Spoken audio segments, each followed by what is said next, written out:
You didn't grow up ever watching the Brady. You just heard of the Brady Bunch, like on a social media post. Like you don't know Uh, the squares. the only Brady I know is Tom. I've Yeah, never seen the Brady Bunch ever in life. Couldn't name not one soul in the family. I think it's a family, but man, the only Brady I ever followed was Tom. Tom Brady. Emma, were you watching the Brady Bunch growing up? I caught some of the later episodes. I used to watch that, and then what was the other one? The Genie. I Dream of Jeannie. Yeah, So yeah, some of them, but honestly, not a lot. I never watched the Brady Bunch.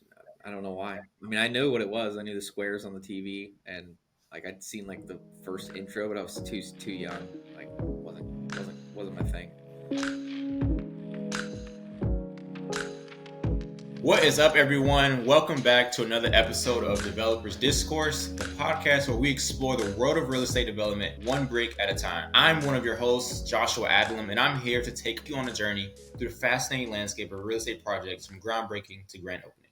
So kind of going back to the Brady Bunch, I guess the house sold for $3.2 million in California. I think from what I read in the article, HGTV got a hold of it and they actually remade it to exactly like what it was originally looked like.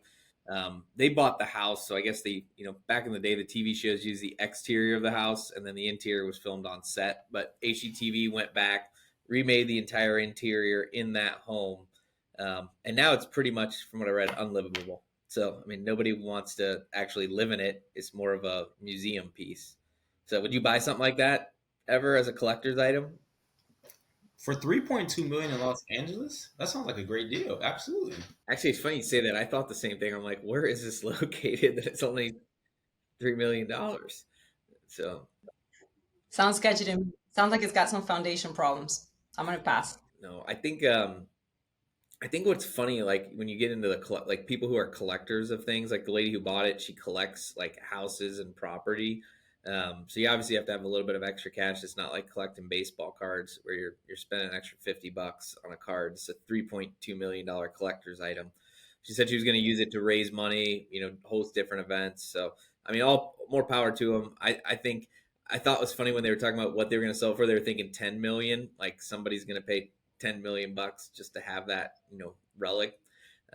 Not something I would ever buy, obviously, without producing any money. So, Is there a show or a celebrity that you would buy just for fun? Like you would buy their property just for fun to say? Brad Pitt's house. Brad Pitt's house. I would buy Brad Pitt's house. he Oh my doesn't come with gosh. the house, Emma. He doesn't come in the house. It's okay. It's okay. Brad Pitt's house. What about you, Adam? I don't know. I was trying. As soon as we started thinking about it, I was like, what would I guess maybe Tupac. Like if you had Tupac's old house, you might get me to, make the move if I had the extra cash laying around. Yeah. That would be kind of cool just historically. I know like Clary in her office, she loves Elvis. Like, and I bet she'd be like an Elvis person. But it's funny you imagine anybody you'd buy, you'd want. Um, I would love the Bel Air house, Fresh Prince of Bel Air, Will Smith. That would Yeah, be a really cool one. And then obviously, of course, LeBron. You ever want to partner on a deal? Let's do it.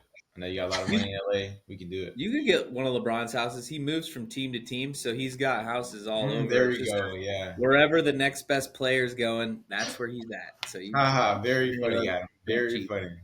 All right, what do we got today? What else is happening in the real estate world?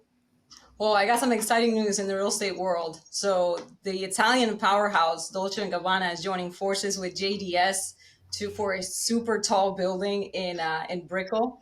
So this building is going to tower 1,050 feet. And the crazy thing is that it's only being developed on a half an acre corner in Brickell. Like this is insane. Half an acre. Half an acre. Like it is incredible. So it's going to How much did include. the land? Does it say how much the land cost was? I don't see it on here. I don't see it listed on the article, but it's going to be 259 residential units, 115,000 square feet of amenities, sports, leisure, wellness, fitness. It's going to have over 40,000 square feet of food and beverage, and it's going to have 273 parking spaces operated by valet. This is an insane tower. If I can share screen here really quick, I'll show you. But I think Yeah. also the architecture is impressive. When I was at CBRE when I used to work there in Miami, one of the sites was a quarter acre. off of Brickell went for $125 million for a quarter acre. It's So insane. I used to But think that was look at this massive thing towering over the entire skyline. This is going to be insane to see come alive. Oh my goodness, that's beautiful. It is insane. I was just thinking, I'm like, there. I feel like there's no other city that would really support this or where this would fit in other than Miami. Like, you think of extravagant buildings, luxury towers, Miami. Like, this first thing that comes to mind. yeah, I mean, New York obviously has a ton of them. I mean, they just keep cranking them up too. But just there, Miami's just it's so much smaller of a city. I feel like you have a chance to like lay your mark, really make an impact on like the New York skyline is a pretty tough, pretty tall order, right? Like Mm-hmm. in Miami, you build something like this, you've left your mark on the city, Mm-hmm. and there's so much more to go. So do you know how tall the SunTrust Tower is? Just a random question. Do you know how tall the SunTrust Tower is in Orlando? How many? No. No Just to idea. put just to put it in context, the SunTrust Tower in Orlando is 441 feet. So it's more than double. This building's more than double. What that looks like. So pretty cool. I love like Emma and I were just driving down there not too long ago. Like when you're coming in, on the highway in Miami, just looking at the skyline, it's pretty cool. So it'll be fun to see this building shooting up through the sky. I mean, with What a rooftop pool, this is insane. It's going to be one of the tallest rooftop pools I've seen in my life. That's what's awesome. also funny about this one too is you hear all these horror stories about nobody being able to get anything approved or under construction, and then you just see a random article, 1,000 square foot or 1,000 foot building in Miami, Dolce Gabbana is getting built, 259 units. Like, I just love to see how those with experience in real capital, they're still going to find a way to get deals done. Are they starting construction, Emma? Like in the article? Are They're they they're expected to start this fall. okay? Well, that's So good. this is moving along. I wonder who does the debt for something like that. Yeah, I can't wait to see this one come alive, and I can't wait to see the next one because I bet you in a matter of a year or so we're gonna hear about the 1,500 tall building. I know, right? I don't even know how you price these. Like, how much does one of these rent for? Do you just sell them off? Like, there's no market for this. I feel like, do you just do your best guesstimate on the closest comps and just say this is what feels right? So you're selling, and this kind of stuff, you're selling a lifestyle. I mean, it really is marketing. You look at who they've partnered with, Mhm. Dolce and Gabbana for a building. So now you're selling to the whole world. This is a place, tallest building. You can live a lifestyle. I mean, so you kind of throw some of the traditional, like if you're building a regular apartment building, you're going around looking at comps and saying, all right, I think we're going to be in this range.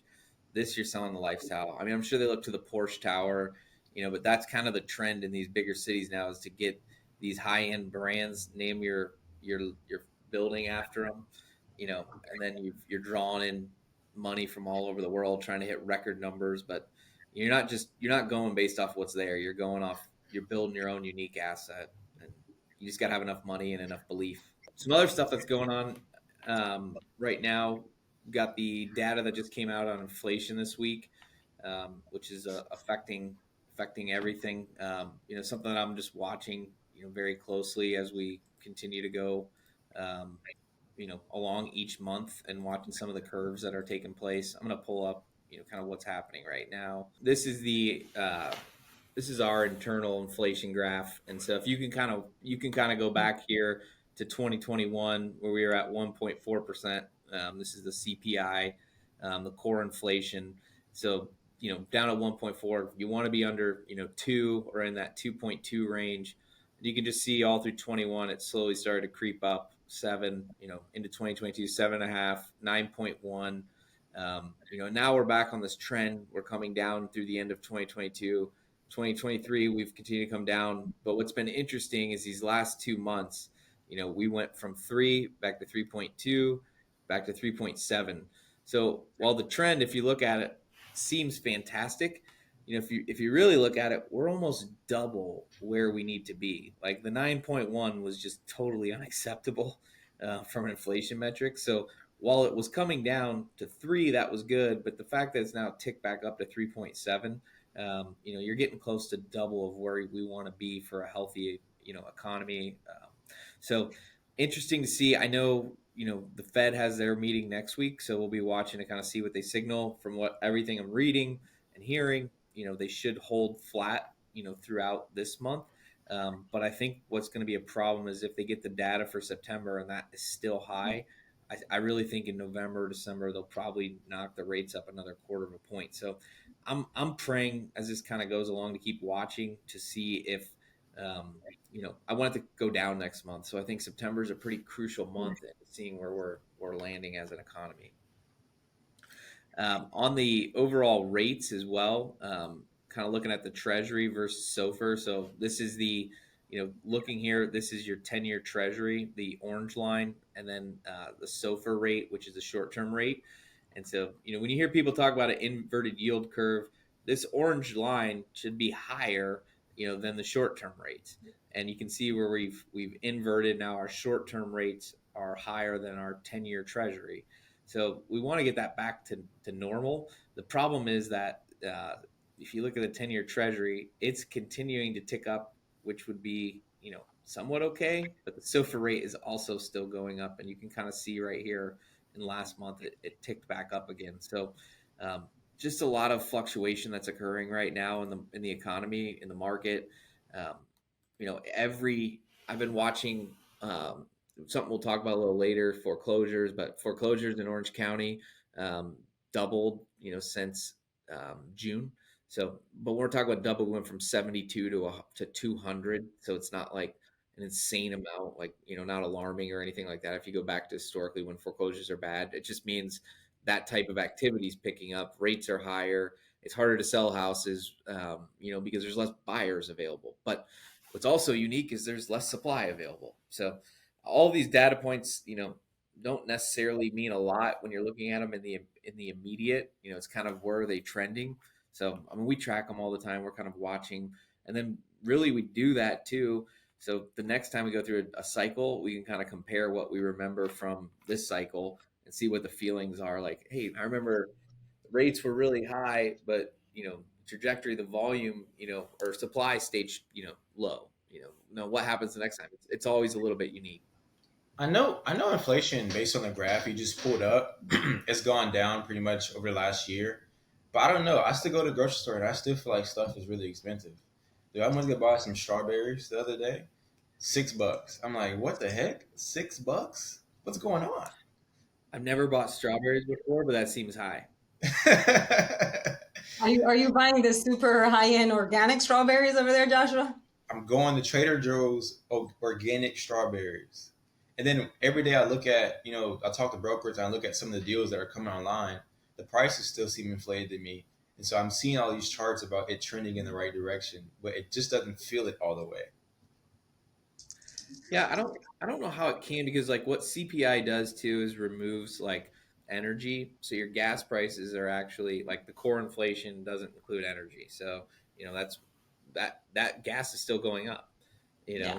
know, and so it doesn't feel good at all. And really, if you're sitting here looking at these graphs, it's not like, oh man, I feel great now. Like there's a lot of lagging, that goes into the collecting the data. And you think about it when you go back and look historically over all these different cycles, they take a long time to kind of play themselves out. And so you're really just kind of watching to see where it's trending. So you got an idea of what you can start to predict for a year out from now. So Forbes dropped a recent article, and basically they were giving, their projections on when will home prices be affordable again. And I read through it, and I had some interesting thoughts about it. First one being that pretty much I read this whole thing. This took about 10 minutes, and they don't quite know when home prices will be affordable again, which I thought was interesting. A lot of times, all of us are trying to dictate and predict the market, but they didn't seem to have a quite gauge on when exactly things would be affordable. I kind of highlighted here. They said housing supply remains at near historic lows, especially entry level supply, consequently propping up demand, sustaining higher home prices. If you look on Zillow today, especially in the area that I live in Tampa, I have not seen that many homes on the market, which means we need to build more homes, but it's hard for us to build homes right now or anything because construction prices are so high. And so it's kind of a catch 22 with the economy, which I think puts us kind of in a unique place as of today, as far as developing new inventory into the market. And then scrolling down a little bit more, which I thought was interesting, as far as the affordability side goes. So if you look here, it says 82% of consumers who reported putting home buying plans on hold, even as they feel their job and income are stable. So that's 82% less people looking to buy real estate, which is to me kind of crazy. And then you see here a little bit below where it says people who are budgeting 3,000 a month could have purchased a 500K home a year ago. They can only purchase 429,000 today. So basically, their buying power decreased by $70,000. You know what I Yeah, I mean? don't. If you go ahead. Yeah, no, I don't. The other thing that I kind of gather right now is like I don't know when it's going to be affordable again.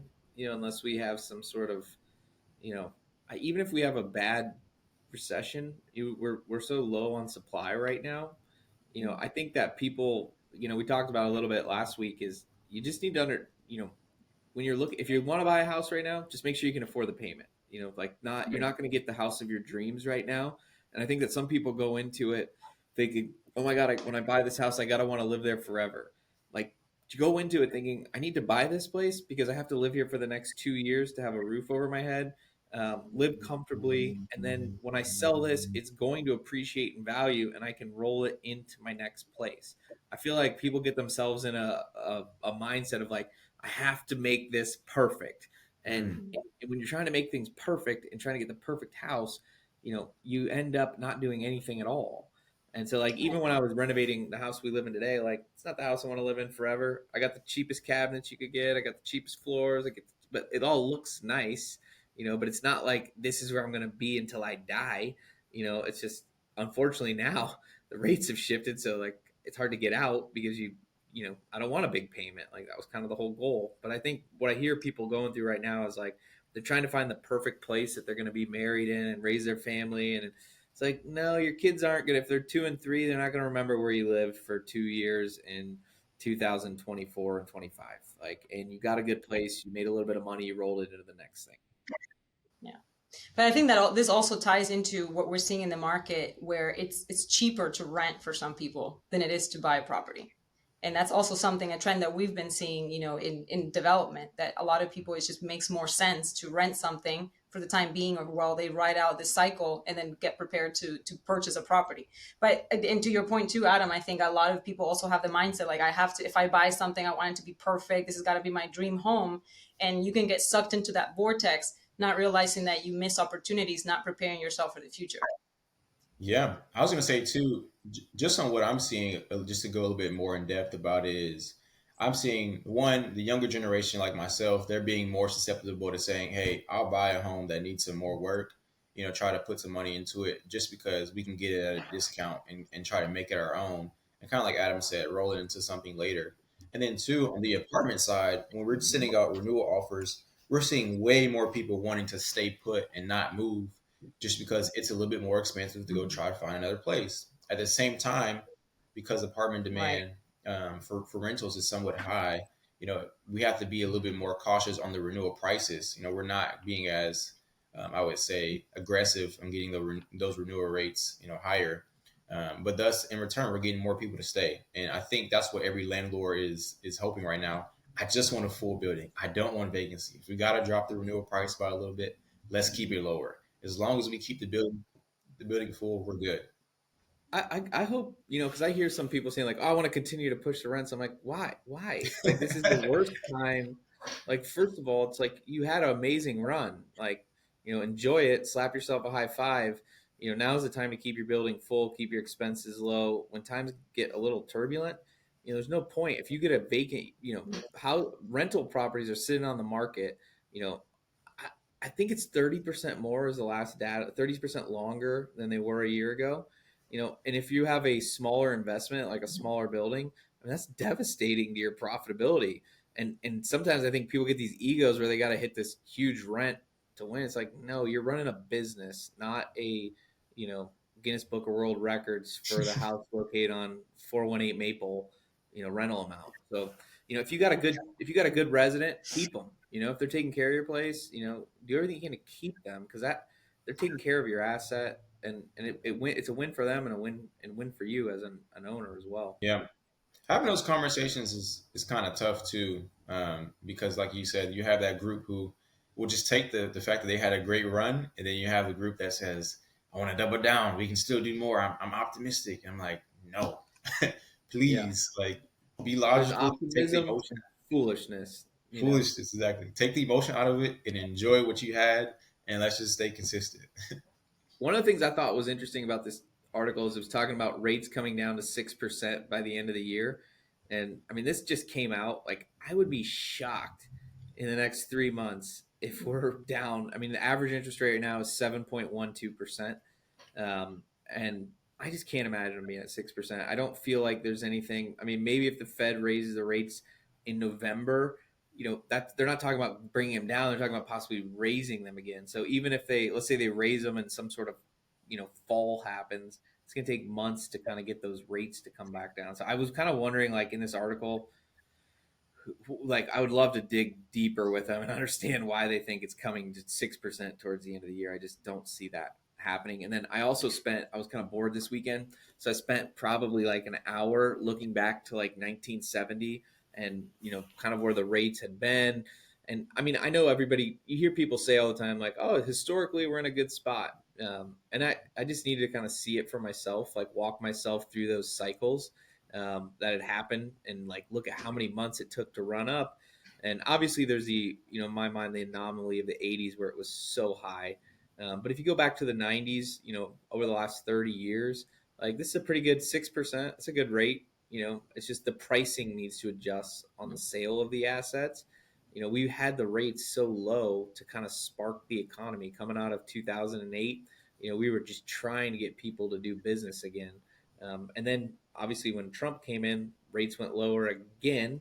And so it was just really low. And so I think now if we can get kind of back to this new normal, it's healthy for our economy overall. It's healthy for the strength of our dollar, for the people around the world that are doing business with us. It's just the asset prices have to adjust. So if you were on a short window where you needed to make $1 million every year, on every deal you did, that's over.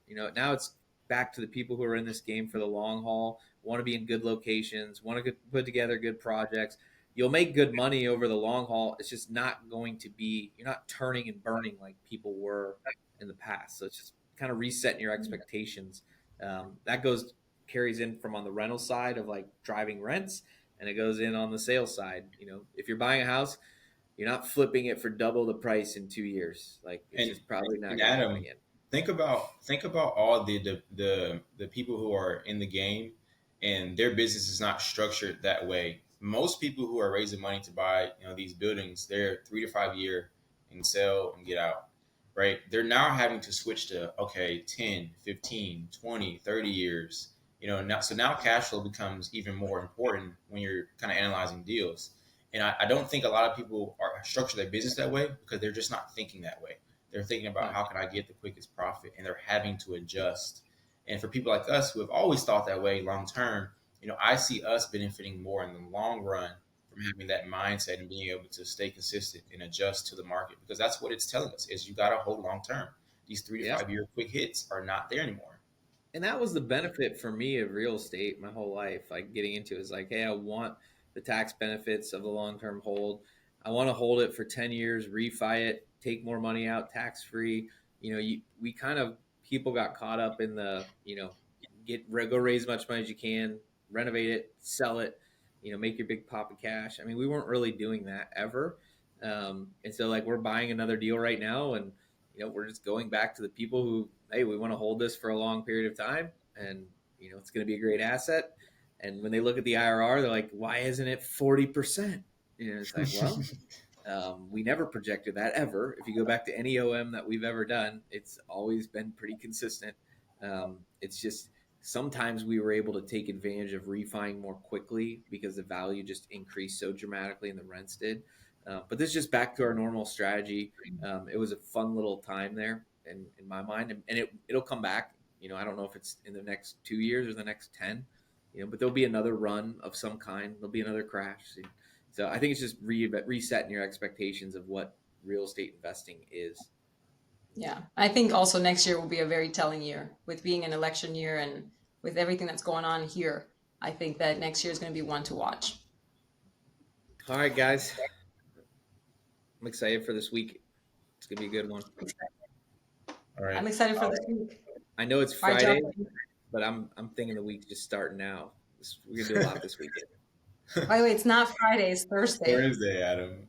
Yeah, but you guys, this is a rookie podcaster mistake. This episode drops on Friday, so you can keep this in here, Troy, if you want, just to prove how slow We're these guys coming are. to you from the future, ladies and gentlemen. Rookie mistake, rookie. Just kidding. All right, have a great day, guys. Thanks for tuning in. And don't forget to like, follow, and subscribe.